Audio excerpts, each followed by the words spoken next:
danger. Pickle.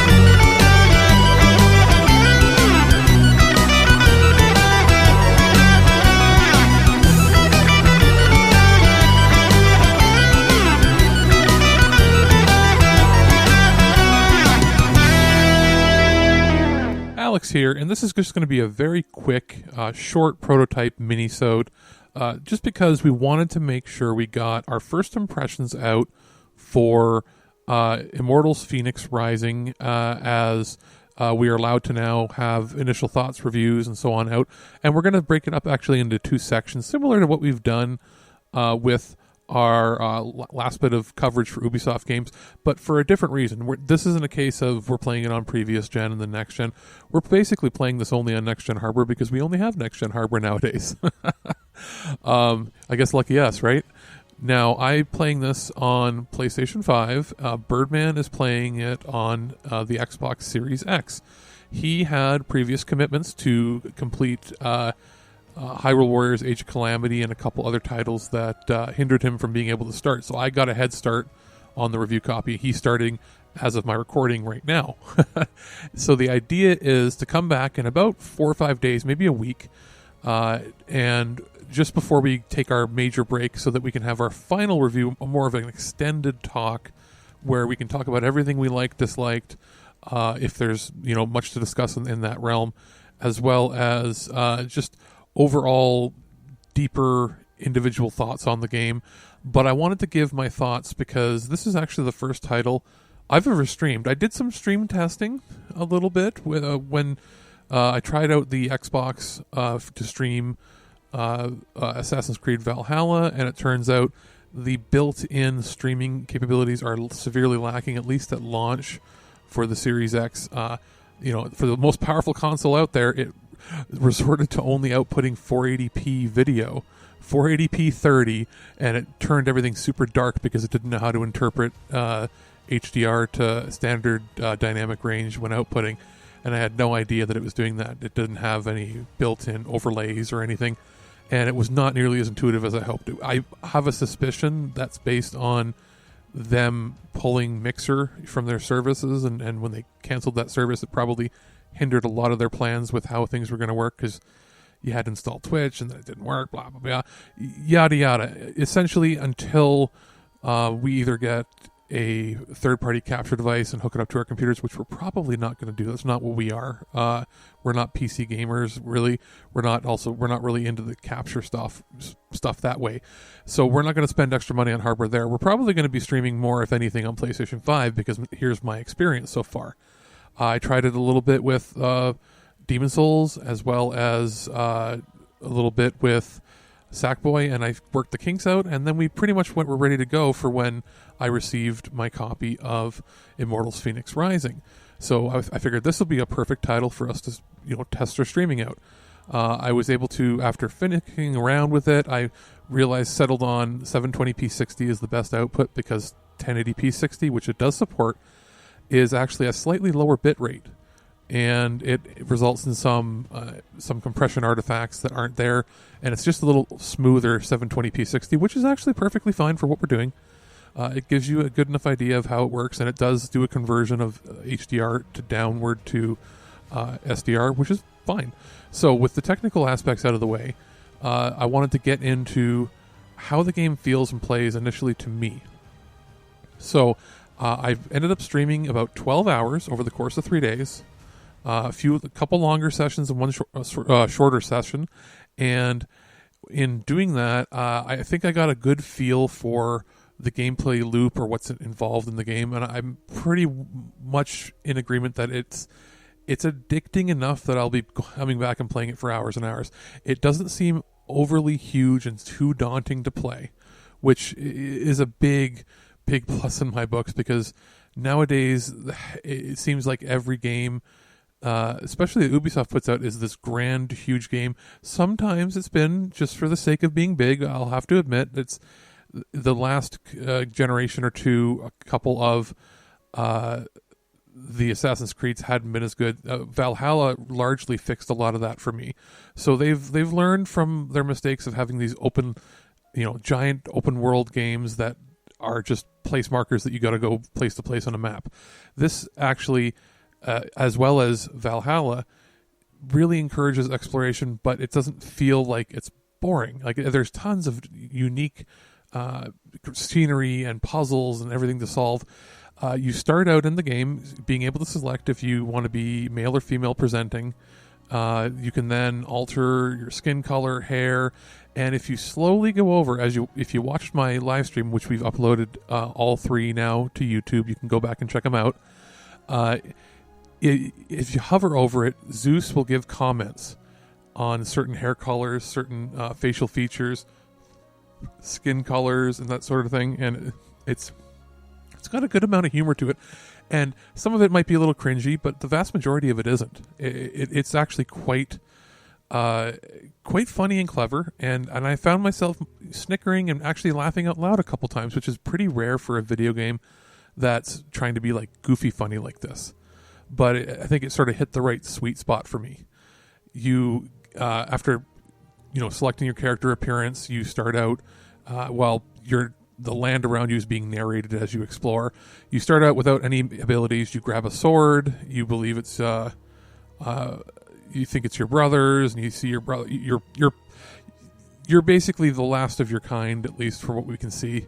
And you slowly get the powers of the gods, so you'll be able to eventually double jump with wings.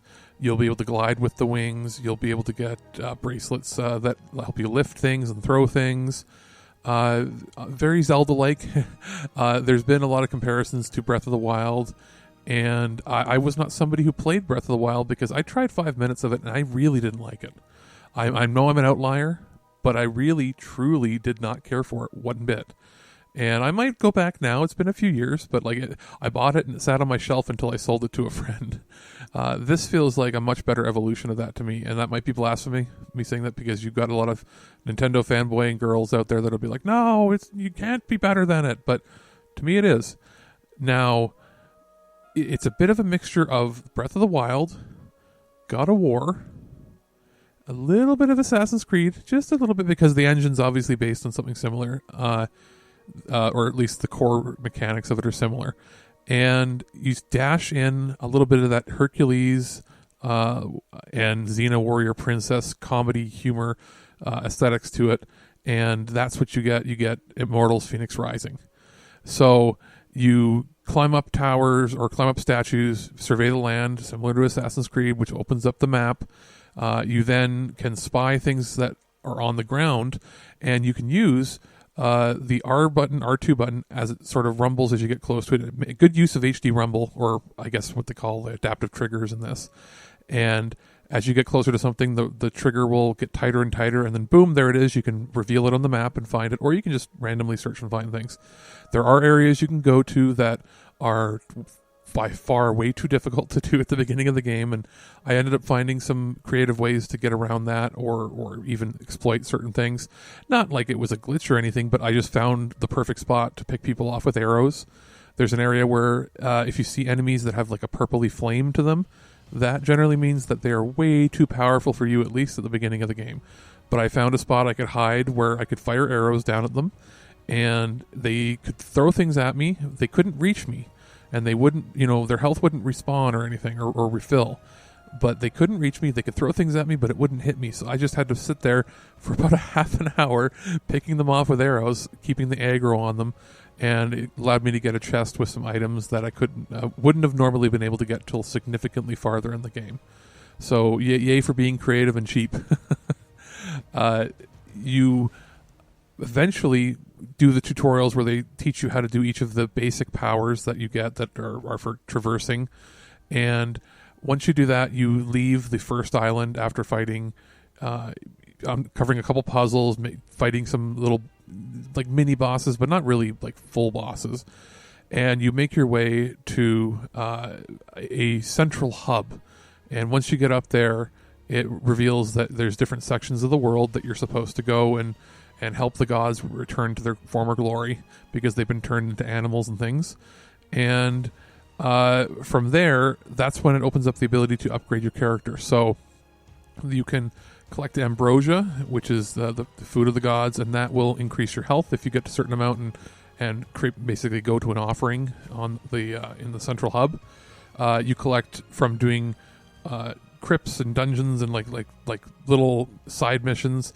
You collect Zeus's lightning, and that increases your stamina. And the more stamina you have, the farther you can jump, glide, swim, do special moves, dodge out of the way. It really, really improves significantly once you've got a couple upgrades there. You can pretty much traverse most of a single part of an island in one jump that way, which is awesome. There's the ability to upgrade all of your weapons, change the colors of the weapons. If you uncover extra chests, you can purchase some extra weapons through the store. It doesn't seem to be that there's any pay-to-win mechanics, which is great, which who knows what it'll be after launch, but right now there isn't anything there. There's a section to respec your character by changing their looks. I didn't want to do that because I ended up making my character look like an Orion from the Star Trek world. She's got green skin, long hair, green hair. I gave her blue sort of shining eyes because I thought that was really cool. And the character model even has freckles. I didn't notice that at first till I looked closely. So they put extra details in there. And I gave her a little scar on her face to show that she's been in a battle at the beginning, because you wouldn't be in a shipwreck and then come out of it completely unscathed. There's also sections or parts that you can offer plants and things that you've collected to then upgrade your potions, create potions, augment the abilities of the potions. There's not leaderboards. There's like a board you go to that gives you your dailies, and then monthly or weekly quests, that sort of thing. And that'll give you extra premium points that you can use to purchase things in the game. Pretty straightforward stuff, similar to what you see in an MMO, but it's not MMO-y, if that makes any sense. It's just a lot of these things you'll just automatically do in your quest of, you'll find a bunch of wild boar or bears, beat them up, and it turns out you've ended up completing a daily without even knowing it. So it seems very fluid and intuitive.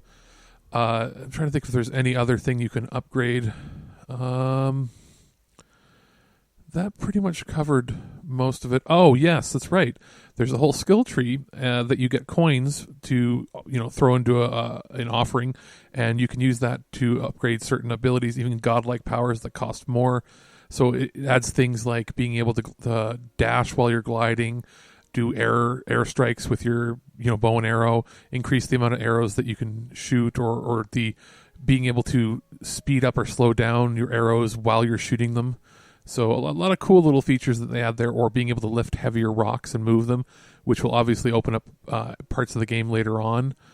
And I want to just briefly touch upon just how fast the movement is. It's playing in 60 FPS. I'm playing it on performance mode. I haven't switched it over to the, quality or fidelity mode, simply because I'm playing it right now while I was doing the streaming portion on a 1080p 24-inch monitor with 100% RGB coverage, but no HDR on that monitor, and just it's a 1080p monitor, so there was no real reason for me to do it on a higher, and it already looks good and plays buttery smooth. I'm going to then actually unplug the system, switch it back to the living room TV, which is my 4K 65-inch, not a 24-inch, so 65-inch 4K HDR with Dolby Vision, and it's not 120 hertz, it's a 60. So once I do that, I will then switch over to the higher fidelity mode, see if it makes a big difference to me, and we'll talk about that in our final review when we discuss with Birdman later on, once he's completed as well. Audio-wise, very, very well done. I love that you were able to change the dynamic range down to night mode for when you're doing streaming, which obviously makes it so that some parts don't get swelling and booming. It's just everything's at a pretty consistent volume. Lots of options for text size, subtitles on or off, colorblind mode, enabling or disabling. things that force you to press a bunch of buttons or just hold a button. So there's a lot of accessibility and just things in here that will really help people that might not be able to play if they didn't have those features in there, which is really nice. And Ubisoft's been really good about putting those modes in games. They're one of the few companies that really does. Other than Sony, they seem to be like top tier when it comes to accessibility. There's different difficulty levels. I tried it at 3 different levels. I tried it at normal. The very easiest one I didn't want to do because I didn't feel that would be necessarily representative of the gameplay when I was streaming. I might go down to that level if I find that it's really hard at the end or something, now that my streaming portion is done. But as it is, I was playing it on easy and normal, back and forth, and it was challenging at both, depending on what you're doing. You can't just rush in and automatically win, but it seems to have very clearly defined and delineated difficulty levels, and you're not going to feel like it's a dramatic, huge spike in difficulty moving up or down. It seems to be good steps. And then, of course, there's like really hard difficulties that I will never play. ever, never, ever. You can't make me. You could pay me to do it. If you paid me money, I'd do it, but I wouldn't do it on my own. Now, just before I'm going to round up this discussion, I want to say it was fun being able to stream, and I feel like it is a game that streams well because of the cartoony and bright color style. It's not like you're dealing with super crazy high fidelity detailed textures on faces or anything.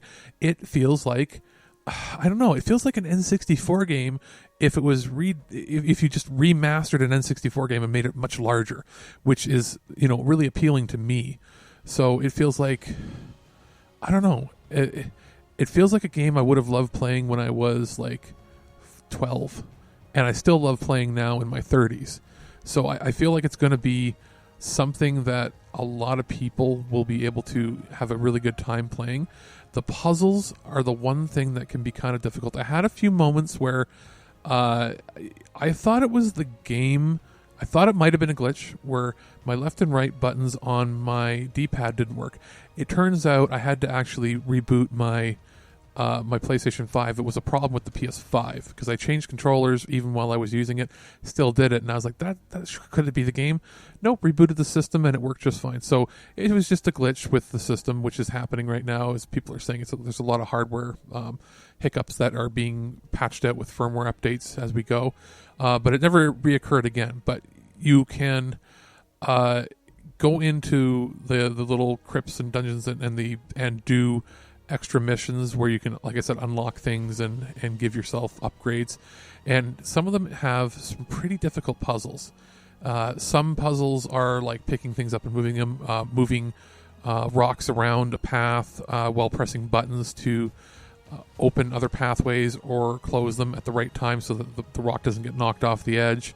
Think of it like one of those games that when you were a kid and you had like the little marbly thing in a box, and you had to move it around the box without making it fall in the holes, that sort of thing. Was it Marble Madness was the game, maybe that's what it was? I might be wrong.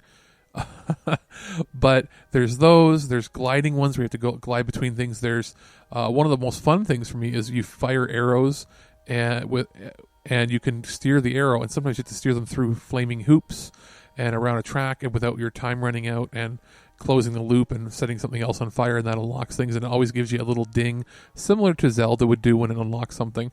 And those are always fun. And then there's racing ones where it's like start at a spot and race to the end before the music runs out. The only thing I haven't been able to figure out at the time of this recording is there are these little harps. I think they're lyres, whatever.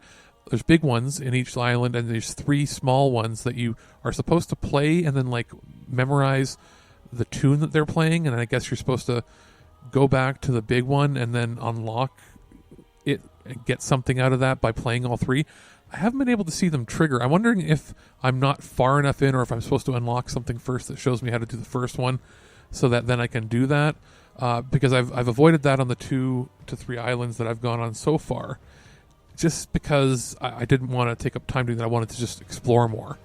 But there is a big variety of things you can do. You can chop down trees to find things inside of them. If you're running low on health and you don't want to make new potions, find a tree that has pomegranates in it, smack it a few times. You might get 5 or 6 pomegranates, and that'll heal you right up. There's different types of wildlife. I have a mount I've only ridden once or twice, but you can apparently tame other mounts. I haven't done that yet. And sometimes you'll see good soldiers that are there to help you, and then sometimes if you go into an area where it's been tainted, those soldiers are bad and you got to kill them. So it is interesting, and there's all these little nooks and crannies where you can find things. When you start the game, don't attempt to swim too far, because that's my tip. Wait till you have more stamina, or you have the ability to jump and glide, because there are a lot of areas that you think you can get to, but you can't just yet. To do the tutorials, it's going to run you about 5 hours to get ready to explore and do more. And in doing that, you really get a good feel for it. It has a good pacing. It really sets the tone. They even make fun of it. You do your 5 hours before the game starts, and it starts to play the actual intro and title, and Zeus bickers. He goes, all of that was just an intro? And it never felt like it was taking that long. It zoomed by. I was originally going to stream for 2 hours, and I ended up streaming for like 5.5 that first day. So it's my first impressions are that it's not, if you have concerns that it is just a walking simulator plus, go to point A to point B and collect the thing. It's not that. There is a lot more to this. It also feels a lot more fun, and the world feels alive and bright and vibrant. It's nice having a lot of color in a game like this again. I'm having a pretty good time, and that's pretty much all I have to say for now. My first impressions are very positive. We'll have to see what my final review is as I end up playing, for a couple dozen more hours at least to get a good feel for it. I'm not sure how long it's going to be till we have a review, but it should be, the idea is before we go on our hiatus the week of the 10th. So right now, if you're on the fence, you're looking for something maybe, I wouldn't, from what I've seen, I haven't had a chance to play it. There is a Switch version. The trailer for the Switch version, the performance, it doesn't look great. And I wouldn't say, if you've seen that and you're on the fence and you're like, I don't want to get that, don't you necessarily use the Switch version, from what I can see, as your reference point for the whole game. It works flawlessly on PS5. I would assume with the graphics engine in it, it would work just fine on any other generation of system except the Switch, because just the trailer seemed a little off. But again, that could be a trailer. But if you have Xbox, PlayStation, and you're looking for something that's like a game maybe you can play with your kids, like working together back and forth. It is a single player game, but it is something that I feel is easy enough that kids can pick up, but it's deep enough that parents would like it.